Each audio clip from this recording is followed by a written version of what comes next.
Sino ka? Bago lang po ako dito. Bagong shift lang. Naliligaw pa ho ako. Kaya pala. Sige na, kailangan ko pang i-check ang pasyente para sa blood transfusion. Blood transfusion? Sana makahanap sila ng O negative. Doon kasi nakasalalay ang buhay niya. O negative?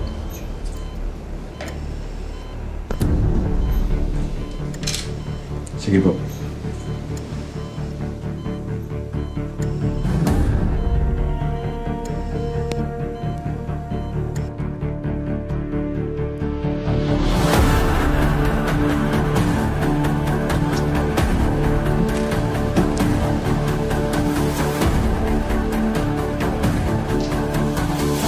Wala akong pakialam kung paano nyo makakuha. Basta gawin nyo!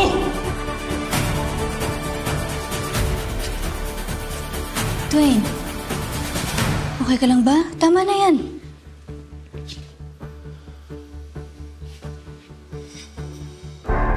Hindi ako papayag sa ginawa nila kay Daddy. Uubusin ko sila, papatayin ko sila, silang lahat. Dwayne, kalma ka lang. Alam kong galit ka. Pero hindi mo dapat idaan sa dahas to. Hindi yun yung tama. Talaga? Galing sa'yo isang totoy bato.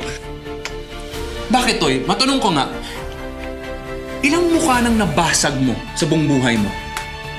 Ha?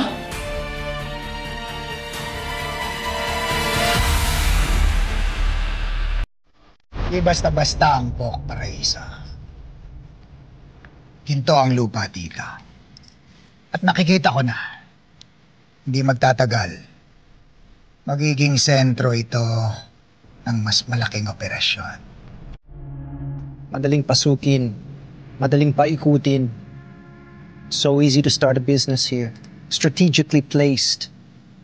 Maraming untapped resources. At higit sa lahat, ang mga tao rito, simple lang mag-isip. Madaling paikutan, madaling kontrolin. And for the longest time, nakakapit sila kay Don Pedro. Pero hindi na ngayon. Ibigay natin sa kanila ang Diyos na gusto nilang sambahin. Tapos na ang panahon ng mga Perez. Panahon na ng mga Castillo. Kahit ang langit, luluhod sa pangalan natin.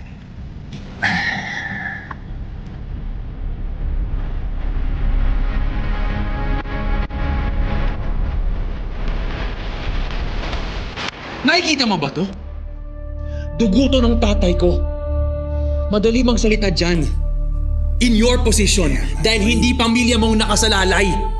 Dwayne, pero may pagkakataon bang itama lahat ng mali ng Pok Paraiso? Tanggalin ang kasamaan dito sa bayan na minamahal natin. Dwayne, Kasamaan? pag ginawa mo tong binabalak mo, marami ang magdadamay. Kapag nangyari yun, Dwayne, hindi ako papayag.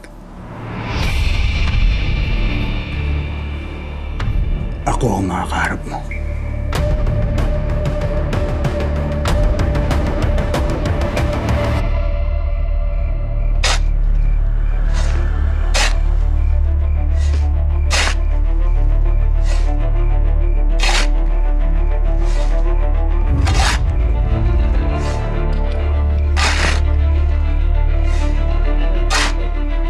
Sige na.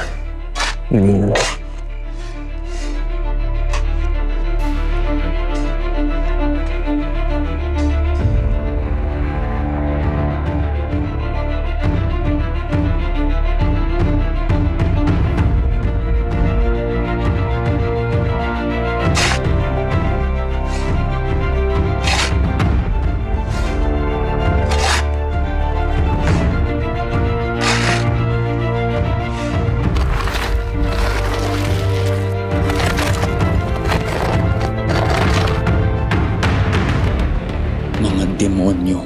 ang kalaban ng pamilya ko.